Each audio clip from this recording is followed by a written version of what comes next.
And Camus has this quote. It's ascribed to him as like a meme. I've never found the source, so maybe he doesn't really say it. But he says, maybe it's not about happy endings. Maybe it's about the journey. And I think when you have that mindset, and as you and I think you and I have both found this because neither of us, when we were kids, thought we'd be doing this, right? Yeah. But now that we are really fortunate, Definitely this. yeah, And definitely that. yeah. But now that we're fortunate enough to do this and that we're blessed enough that there's people who find this of value and interest and we could pay the rent doing this, there's not a day that goes by where I don't think you and I think this is pretty absurd. Yeah. But it's also pretty wonderful. And as a consequence of us thriving, it also shows other people that happiness is possible on this earth. And I think cynicism is the lie.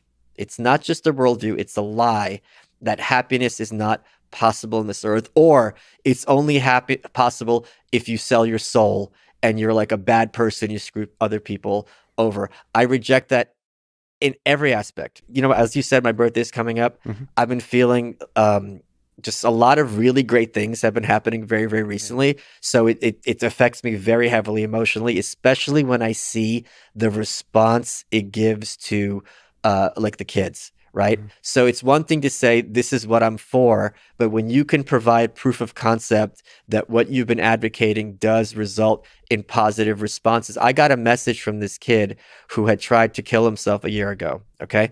And then he was like, look, I found your work. I found some other stuff. And now I realize I'm going to make something of myself. I was born in a meth house. You know, I'm whatever, 19, 20 years old. I should be in the garbage, but I'm going to try to be a stand up because I have opportunity on this earth. Even if he fails as a stand up, you know, he's still such, whatever he does, washing dishes, there's no shame in that. Is it so bad to have a crappy job and a girlfriend who you don't really like? But as compared to the alternative of like, I'm going to kill myself, this is heaven. Well, I think there's beauty to be discovered in all of it, in all of those experiences. Yes. So, but at the same time, so I often think about, I just recently reread The Idiot by Dostoevsky. I often feel like the idiot. That's why when I say I'm an idiot, I often think about Prince Mishkin, that kind of idiot, which the world sees you as naive. I don't think he's naive. I don't think I'm naive, but I tend to see the good in people and the good in every moment. And the world often is cynical. And in fact, especially in what we do, often the intellectual is supposed to be cynical. This is very much an urban, elite, educated mindset where if you write a book about someone who's, let's suppose, a drug addict or a prostitute, that has heft and that's valid.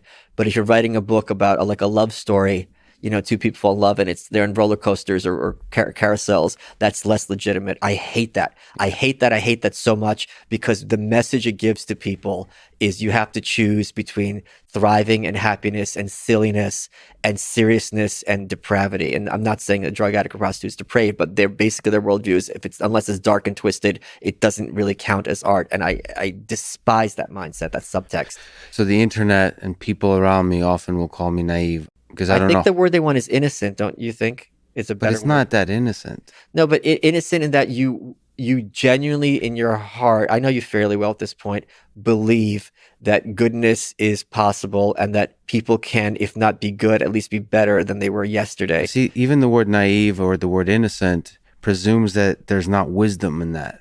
Presumes that somehow that's oh, isn't that beautiful to live that life of a child who sees the world with these bright eyes and is hopeful about the future, but just wait until they grow up and realize that reality is much harsher than they think. Right. But It's very that Russian. child might be wiser than all of the adults in the room. And don't you want to be, if the world is like that, don't you want to be the guy who takes it on and changes it for the better? Right. Right. So it's like saying, well, you know, cancer's everywhere. It's inevitable. Well, don't you want to be the one who says, not anymore. I'm Yeah. here and I'm going to make that change and I can see it being better than it is now.